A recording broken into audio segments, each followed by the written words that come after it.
I hope you got that. It was pretty cute. Yeah.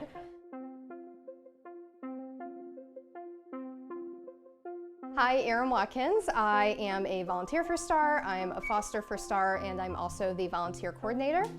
And this is Freddie. So people think when you are adopting a bird or rehoming a bird, it's coming from a really bad situation. Sometimes it is.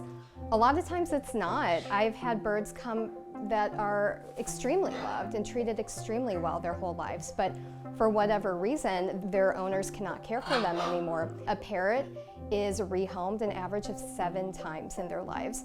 They are incredibly complex, emotionally, physically, and they have incredibly long lifespans. So there's definitely a need for avian rescues. We really look to not just adopt out, but to match make. So to find somebody who is equipped financially, mentally, physically, to provide these birds with the longevity and the great homes that they need. And you'll hear stories from bird owners too. Sometimes it is love at first sight. I just had a cockatoo here and she instantly knew these were her people and was instantly happy and at home, and it was a great connection, but it's not always like that. So we stay in touch after the adoption as well, because we know the challenges arise and there's definitely an adjustment period, so we support during that. Unlike a lot of rescues, we are 100% foster-based. We do not have a brick and mortar facility or a building, which may, pose some challenges because it can be more difficult to facilitate a meeting with the bird. But it's really intentional for us, and the benefit is that we look at having a bird in the home as part of the rehabilitation process. So we're not just gonna put a bird in a cage and wait until they're adoptable. We are going to work with these birds. We're going to assess behavior.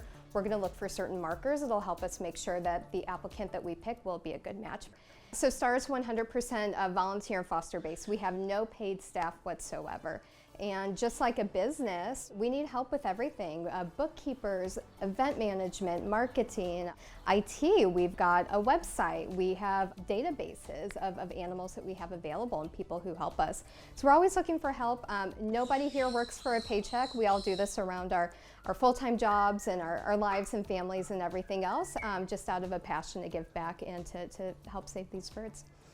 I think a great place to start would be staravian.org, our website. We've also got an amazing social media presence as well if you want to get more information just about birds in general or birds that we have available for adoption. You can find us on Instagram, Facebook, all the things, LinkedIn, just about everywhere. I would advise anybody who maybe isn't experienced with birds but is very interested in owning one day to volunteer. That's how I started. I started volunteering before I decided to adopt, just because I wanted to have that baseline and that experience.